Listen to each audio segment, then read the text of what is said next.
한국이 어느 경제 전문 잡지에서 최이지라는 이름이 검색되었는데 뜻밖에도 이지는 새로 출범하는 문재인 대통령과 정부의 색다른 경제 정책을 제안하고 있었다. 이지가 청와대에 지원했다는 경제 문제가 바로 이것이었다. 처음에는 이지의 채취라도 느껴볼 심산으로 그녀의 글 쓰는 모습을 상상하며 가볍게 몇 줄 읽어 내려가다 인철은 곧 자세를 바로잡았다.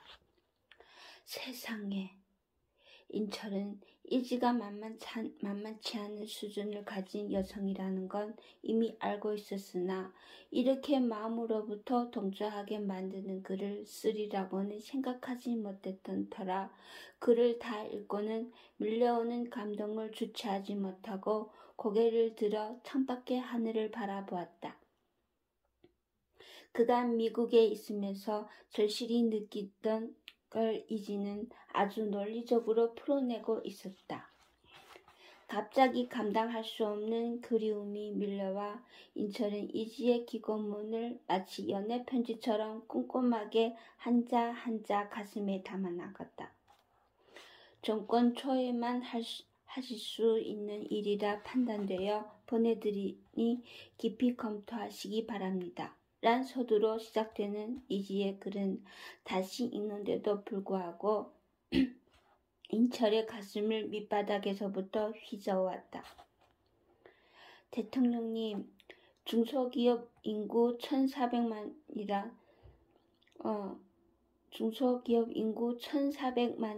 중소기업이 살면 국민 모두가 안정된 중산층이 되고 실업이 해결되고 나라가 삽니다.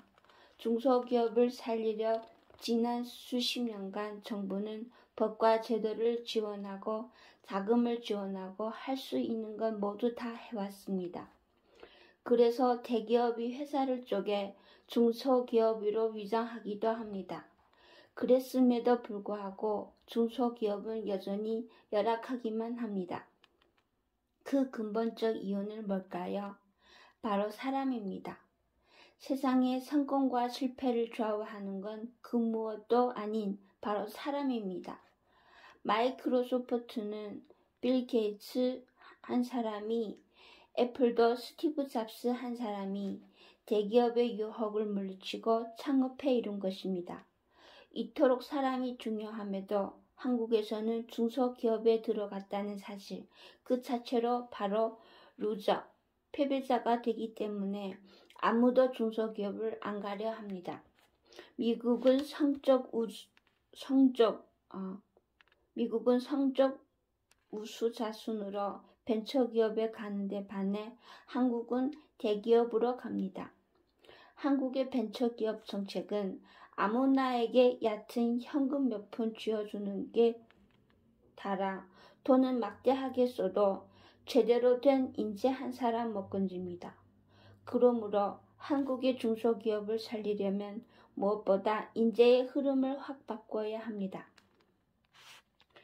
군인이 엉망일 때 사관학교를 만들었고 경찰이 엉망일 때 경찰대학교를 만들어 수준을 획기적으로 개선했던 걸 생각하면 쉽습니다. 이 나라의 중소기업을 살리려면 창업대학교를 만들고 서울대학교 상위 학과에 갈 수 있는 인재를 그리 들어가게 해야 합니다. 누가 그리 가겠느냐고요? 학자금 및 용돈 전액 전원 해외 연수, 학교의 승인을 받은 창업에는 자금 전액 지원, 그리고 재학 중 1년에 1억씩 부모의 생활비를 지원하는데 최고 인재가 안 가고 배일까요? 뿐만 아니라 전 세계 인재를 다 끌어모으는 겁니다. 그리하여 창업대학교가 세계 중소기업이 메카가 되도록 해야 합니다. 그리고 모든 중소기업의 현업과 현기술이 이 대학에 와서 해법을 찾도록 하면 중소기업이 대대적 활성화에 따라 1천만 일자리 마련, 전 국민의 중산층화를 달성하게 됩니다. 중소기업 제품은 매출에 한계가 있다고요? 그렇습니다.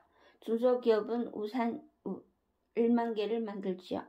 하지만 이 우산에 휴대폰 기술이 수백 분의 1만 집어넣어도 50억 개를 팔 수 있습니다. 대통령님, 일의 성공과 실패를 결정하는 제1요소는 무엇입니까? 바로 사람입니다. 정부는 중소기업의 R&D 자금을 초 단위로 지원하니 할 일 다 했다는 입장이지만 실제 중소기업에서는 거의 전액 운용 자금으로 쓰고 있습니다. 연구 개발할 인력이 없기 때문이죠. 이 사회의 인재가 아무도 안 가는 현실에서 벤처니 창업인이 중소기업인이 부르짖어봐야 공룡불일 뿐입니다. 창업대학교를 가는 게 서울대학교를 가는 것보다 훨씬 자랑스럽고 중소기업에서 뭔가를 도모하는 게 대기업에서 편안한 삶을 도모하는 것보다 훨씬 젊은이답다는 가치관의 역전을 이루는 게 이 사회의 시급한 과제입니다. 그래야 일자리가 해결됩니다. 이 나라 인재의 물꼬를 서울대학교가 아닌 창업대학교를 대기업이 아닌 벤처, 창업, 중소기업으로 돌리는 일은 시급하기만 합니다. 기고문을 읽고 난 인철은 크게 부끄러워졌다. 한국을 떠난 지 불과 3년밖에 안 되는 자신은 미국 생활에 하루하루 일상에 매몰되어 오로지 자신만을 위한 삶을 사는 데 반해 이지는 독일에서 나서 자랐음에도 불구하고 오히려 자신보다 더 정확하게 한국 사회의 진정한 문제점을 파악하고 자신의 의견을 대통령에게 제안하고 있었던 것이다. 물론 글도 어디서 흔히 볼 수 없는 획기적인 것이지만 더욱 놀라운 것은 나라를 생각하는 이지의 마음이었다. 애국을 논하면 바로 우스운 인물이 되고 많은 한국의 풍토에서 이지의 글은 신선하고 감동스러웠다. 인철은 북한 핵개발과 이에 따른 미국의 반응으로 한반도가 전쟁 위기에 내몰리고 있음에도 강 건너 불구경하듯 해온 자신이 한심하고도 초라하게만 생각되었다. 그럴수록 이지는 강렬하게 다가왔고 인철은 거역할 수 없는 감정의 전화기 버튼을 눌렀다. 뜻밖에도 이지는 바로 전화를 받았다. 대통령께 기고하셨던 글을 보았어요. 그래요? 이지 씨에게는 강물이 흐르듯 지혜가 넘쳐나는군요. 지혜라기보다 관심이 있으면 누구나 생각하는 거예요. 인철은 이 끝도 없는 매력을 가진 이지를 이대로 그냥 보내느니 차라리 평생 여성을 만나지 않는 게 나을 거라는 생각이 드는 순간 의자에서 벌떡 일어났다. 어느 호텔에 계세요? 제가 그리로 갈게요. 하하하, 이지는 소리내어 웃었다. 왜 그렇게 서두르세요? 이지 씨를 지금 안 보면 영원히 못 만날 것 같은 기분이 들어서요. 혹시 제 얘기를 오해하신 거 아니에요? 오해라고요?